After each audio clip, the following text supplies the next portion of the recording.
তো বন্ধুরা, তোমরা অনেকেই আমাকে কমেন্ট করছো যে এত কাজ থাকতে আমি কেন এই রঙের কাজটা করছি, বা এত কাজ থাকতে আমি কেন এই রঙের কাজটাই বেছে নিলাম। তো তোমাদেরকেও আমি এখন বলি যে এখন মেয়েরা কোনো দিক দিয়ে পিছিয়ে নেই, মেয়েরাও এখন সব দিক থেকে এগিয়ে। আর দেখো, এই পুরো রুমটা আমি পুট্টি প্রিন্ট করছি।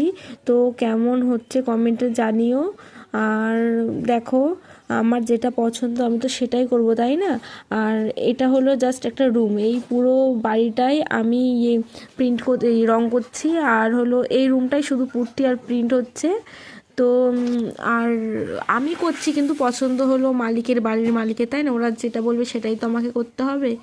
তো কেমন হচ্ছে তোমরা জানাও। আর এখন কোনো কাজই ছোট না, ঠিক আছে?